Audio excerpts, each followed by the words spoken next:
men bugun Yedro o'zib va bugun biza Minecraftda qanday qilib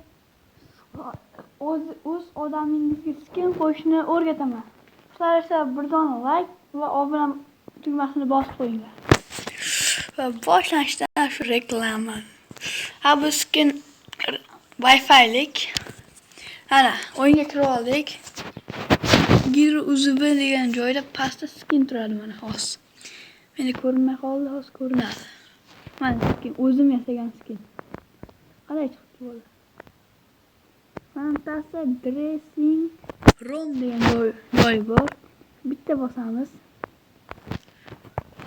Va bu skin qo'yish joyiga o'zgartirib olamiz. Edit Creator. O'shani bosamiz. Faqat Wi-Fi bilan kirsanglar ishlaydi. Wi-Fi siz ishlamaydi. Bu Minecraftda bo'ladimi, bo'lmaydimi bilmadim. Mana men skinim. Mana Style degan joyga bosamiz. Mana xohlagan o'zgartirsa bo'ladi, qarang.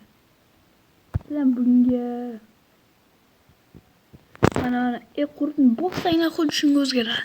Ha, menda mana shamollisi bor. Va xohlaganiga qo'ysa bo'ladi. Mana bas, mana uni bitta bosasizlar. Bu yerda buni orqada men boya qo'ygandim.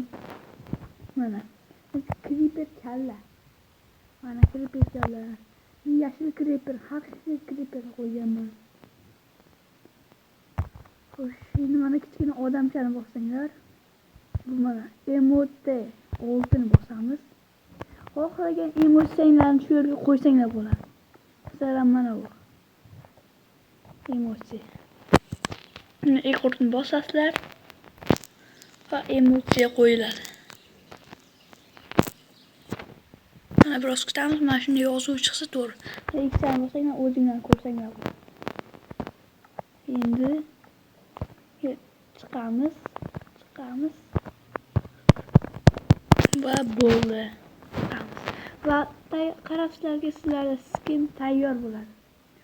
Bolalar, video olishda qancha qiyinchiliklar bo'ldi, shu mehnatni qadrlagan holatda albatta like bosib qo'yinglar. Endi bu yerdan qanday chiqar? Reklama jo'nataylik. Voy, endi bu reklama qachon yo'q bo'ladi? Barchaga xayr do'stlar. Sizlar bilan men bugun Yedro